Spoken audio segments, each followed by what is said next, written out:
Cipriano Ricardo Flores Magón was a noted Mexican anarchist and social reform activist. His brothers Enrique and Jesus were also active in politics. Followers of the Magón brothers were known as Magonistas. He has been considered an important participant in the social movement that sparked the Mexican Revolution. Biography. Ricardo was born on 16 September 1874, in San Antonio el Oxochitlán, Oaxaca, an indigenous Mazatec community. His father, Teodoro Flores, was a Zapotec Indian and his mother, Margarita Magón, was a mestiza. The couple met each other in 1863 during the Siege of Puebla when both were carrying munitions to the Mexican troops. Magón explored the writings and ideas of many early anarchists, such as Mikhail Bakunin and Pierre-Joseph Proudhon, but was also influenced by anarchist contemporaries Elisée Reclus, Charles Malato, Errico Malatesta, Anselmo Lorenzo, Emma Goldman, and Fernando Tarrida del Marmol. He was most influenced by Peter Kropotkin.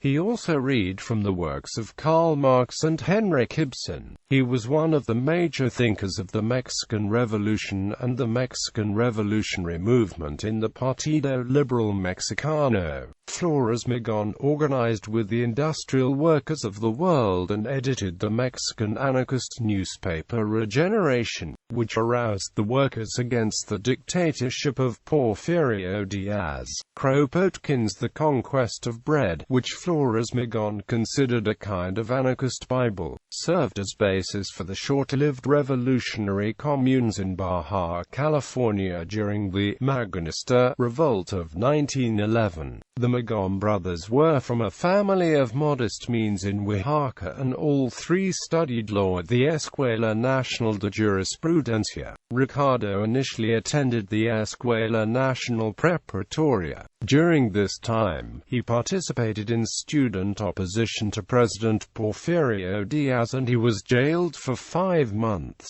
Nevertheless, he graduated and then transferred to the National School of Law. While there, he worked as a proofreader for the student newspaper El Demócrata and narrowly escaped arrest when the entire staff was arrested by the police. He was in hiding for 3 months but continued his studies and received his law degree in 1895 and passed the examination of the Barra Mexicana Colegio de Abogados. He practiced law for a short time and continued to study for a higher degree but was expelled from the school in 1898 because of his political activities.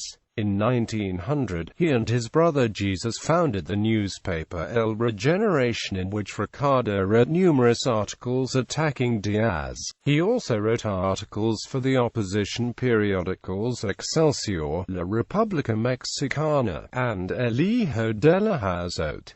He joined the PLM in 1900, flight to the USA. In 1904, Magón fled Mexico when the courts banned the printing of his writings and he remained in the United States for the remainder of his life. Half this period was spent in prison. He resumed publication of Regeneration and led the Partido Liberal Mexicano from abroad. In 1906, he went to California. Around this time PLM uprisings occurred in Mexico which were crushed by the Mexican government. The U.S. sympathized with the Mexican government and started taking PLM leaders in the U.S. into custody. Magón was fearful that he would be caught and be returned to Mexico, where he faced the possibility of execution. In 1907, an American detective by the name of Thomas Furlong was employed by Enrique Creel, at the time governor of Chihuahua, to locate Mexican dissidents in the U.S. The American headquarters of the PLM was in St. Louis at the time. There were a large number of expatriates who knew of its whereabouts and as a result, Furlong had no difficulty locating the dissidents in the city. Magón, however, was living in great secrecy in Los Angeles. He used a pseudonym, and only 2 other persons in the city knew his real identity. If they needed to see him, they did so between midnight and dawn. The dissidents in St. Louis soon became aware that they were being sought by agents working for the Mexican government. Librado Rivera left the city in order to evade capture, and although he was constantly on alert for agents who might be shadowing him, he failed to elude them. He was followed to Los Angeles and to Magon's place of residence. Furlong kept the house under surveillance for some time. Finally, on August 23, 1907, Magón, Rivera and Antonio Villarreal were taken into custody by Furlong, two of his assistants and some officers from the Los Angeles Police Department. Magón and other PLM members had organized a brigade of revolutionaries in Douglas, Arizona in the years preceding his move to Los Angeles. An expedition was sent to the Cananea copper mines about 30 miles from the southern border of Arizona with the alleged intention of exterminating all Americans employed in and about the mines. The brigade had been pursued by the Arizona Rangers, who put them to flight, capturing a few of them. Magón and his companions were extradited to Tombstone, Arizona, where they were charged with violating U.S. neutrality laws. Although the American and Mexican left rallied to their defense, they were convicted and sentenced to 18 months in Yuma Territorial Prison, later being transferred to Arizona State Prison Complex,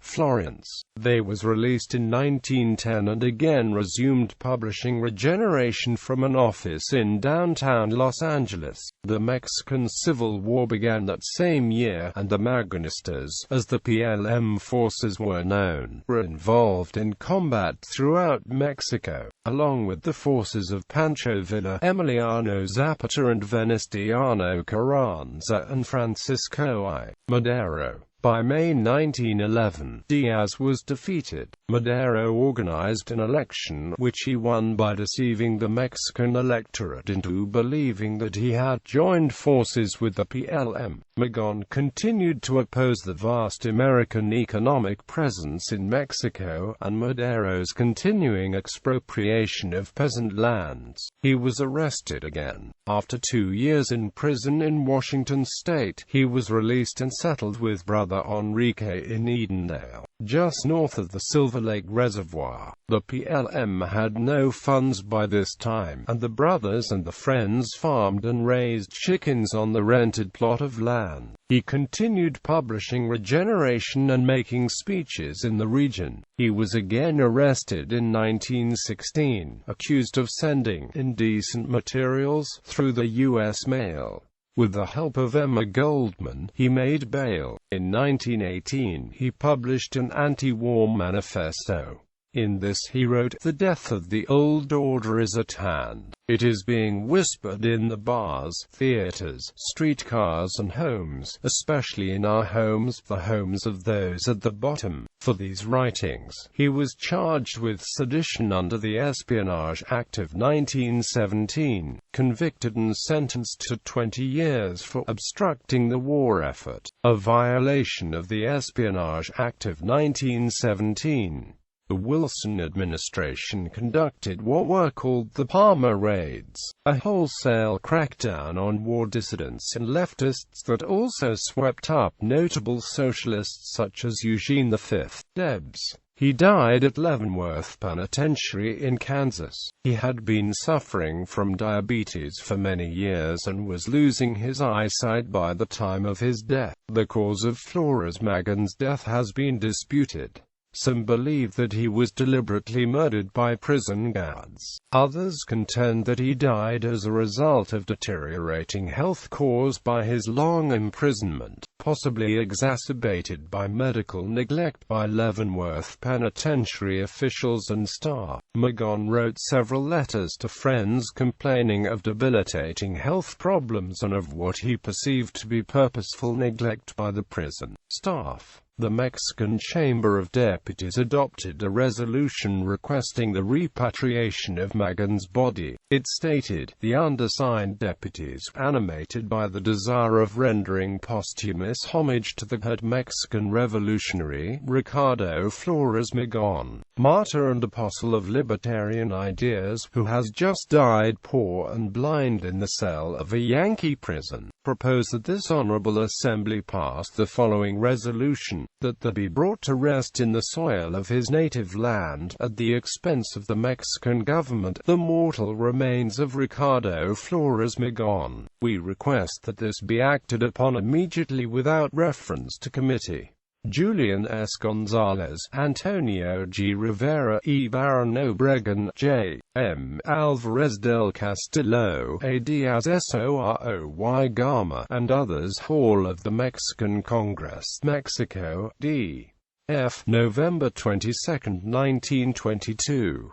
The U.S. authorities denied the request and Magón was buried in Los Angeles. His remains were finally repatriated in 1945 and interred at the Rotunda of Illustrious Persons in Mexico City. Legacy. Flores Magón's movement fired the imagination of both American and Mexican anarchists. In 1945, his remains were repatriated to Mexico and were interred in the Rotunda de los Hombres Ilustres in Mexico City. In Mexico, the Flores Magón brothers are considered left-wing political icons nearly as notable as Emiliano Zapata. Numerous streets, public schools, towns and neighborhoods are named after them. In 1991, Douglas Day published the prison notebooks of Ricardo Flores Magón, a fictional diary covering Flores Magón's life from his birth in Oaxaca until his mysterious death in his cell at Leavenworth. In 1997, an organization of indigenous peoples of Mexico in the state of Oaxaca formed the Popular Indigenous Council of Oaxaca. Ricardo Flores Magón, based on the philosophy of Magón,